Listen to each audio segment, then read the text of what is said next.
आज इस महत्वपूर्ण कार्यक्रम में उपस्थित पार्टी के वरिष्ठ नेता और विभाग के मंत्री श्रीमान कलराज जी,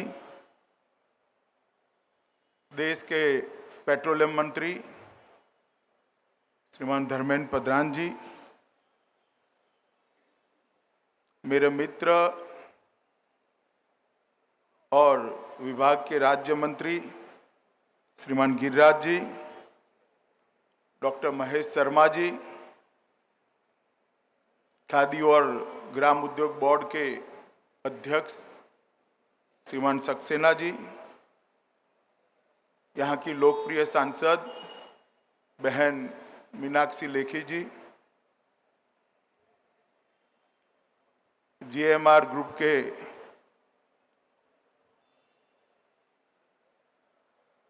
चेयरमैन श्रीमान राव और आज उपस्थित खादी संस्थाओं के प्रबंधन में लगे हुए सभी कार्यकर्ता भाइयों बहनों और मीडिया के मित्रों, आज मुझ जैसे व्यक्ति के लिए बहुत महत्वपूर्ण कार्यक्रम है,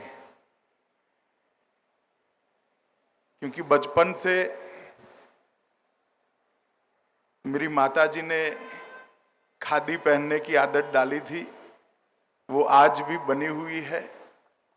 और जब खादी पहनने की शुरुआत की थी तब खादी क्या है वो मालूम भी नहीं था, मगर माँ के कारण ही ये संस्कार जीवन में आया। और जब समझ आई कि खादी क्या है और देश की समस्याएं क्या है, तब आज भी जब भी सोचते हैं आश्चर्यचकित हो जाते हैं कि गांधी जी ने जो चिंतन रखा था वो आज भी कालबाह्य नहीं हुआ है।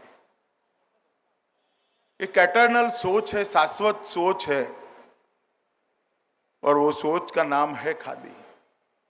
ये कोई लघु उद्योग, मध्यम उद्योग, कुटीर उद्योग कुछ नहीं है, एक सोच है। स्वदेशी, स्वावलंबन, स्वाभिमान और स्वरोजगार, चारों का संयोग अगर किसी एक चीज में ढूंढना है तो खादी के अलावे कहीं पर भी नहीं मिल सकता। मित्रों, बहुत सारी बातें की जा सकती है, मैं कहना नहीं चाहता क्योंकि इतना समय भी नहीं है, मगर इतना निश्चित मैं कहना चाहता हूं कि यांत्रिक क्रांति होने के बाद, औद्योगिक क्रांति होने के बाद दुनिया में दो बड़ी विचारधाराओं ने जन्म लिया, पूंजीवाद और साम्यवाद।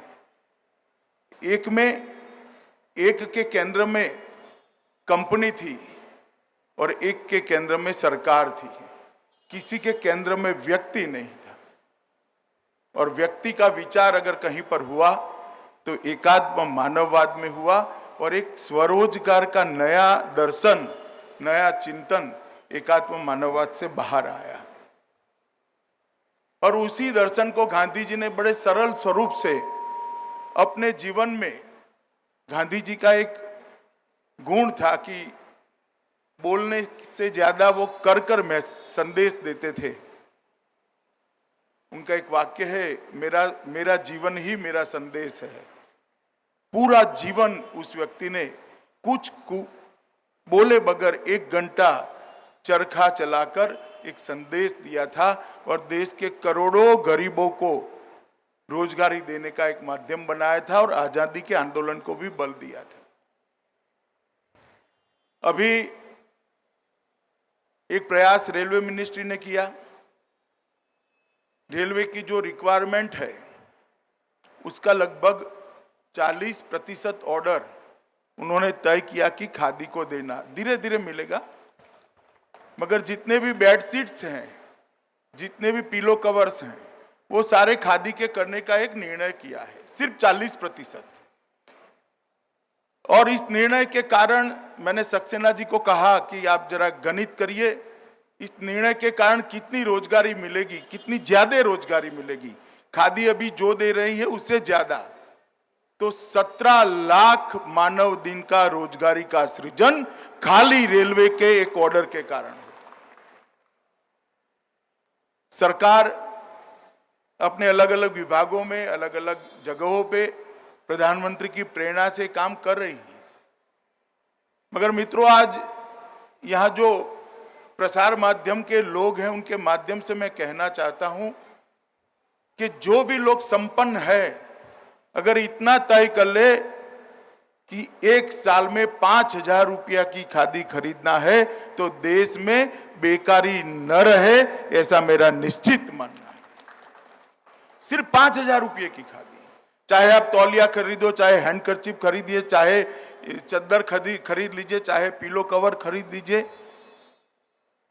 घर में सफाई का कपड़ा खरीद लीजिए, जो खरीदना है खरीदिए। 5,000 रुपये का खादी अगर हर व्यक्ति खरीदता है तो देश में कोई भूखा नहीं रहेगा। इतनी ताकत इस खादी के विचार के अंदर पड़ी है। खादी को बल देना हो सकता है कि कुछ लोगों के लिए ये रोजगार हो सकता है, कुछ लोगों के लिए एक सामाजिक आंदोलन हो सकता है, मगर मैं आम लोगों की बात कर रहा हूं। आप अगर खादी को बल देते हो तो एक गरीब के घर में रोटी पहुंचाने का काम करते हो।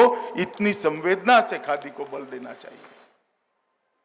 और नरेंद्र भाई ने मन की बात में जो अपील की है उसके बाद खादी के प्रति लोगों का रुझान दिखा है, रुझान बढ़ा है, मगर इसको इको इफेक्ट अगर समाज नहीं देता है, समाज के अग्रणी लोग नहीं देते हैं, तो ये रुझान धीरे धीरे आगे जाकर थक जाएगी। इसको इको इफेक्ट देना चाहिए, उसको हर व्यक्ति ने बल देना शुरू करना चाहिए। और सबसे ज्यादा अपने परिवार से, सबसे पहले अपने परिवार से शुरू करना चाहिए कि एक साल में 5,000 रुपये का खादी अगर हर व्यक्ति खरीदता है तो अपने आप इस स्थिति में बदलाव शुरू हो जाएगा। खादी की संस्थाएं, उसका उत्पादन, उसकी क्वालिटी, वितरण व्यवस्था और रोजगारी जो मिल रही है उनको आज की दृष्टि से आधुनिक कर कम से कम श्रम में ज्यादा से ज्यादा हम उनको रोजगारी दे सके, इस प्रकार का परिवर्तन खादी में जरूरी है। मुझे आनंद है कि भाई सक्सेना, श्री कलराज जी और गिरिराज जी की टीम ये परिवर्तन खादी में करने के लिए बहुत प्रयास कर रही है और उसको सफलता भी मिल रहा है। एक बार मेरे पास 1.5-2 घंटा आकर गिरिराज जी ये चरखा समझाने लगे थे। अब लगते हुए देखता है तो बहुत आनंद होता है कि एक व्यक्ति ने कुछ सोचा था, आज नीचे तक पहुंचा है। मित्रों, मैं ज्यादा कुछ कहना नहीं चाहता। चरखे के माध्यम से आजादी की लड़ाई का एक चिर स्मरणीय यहाँ पर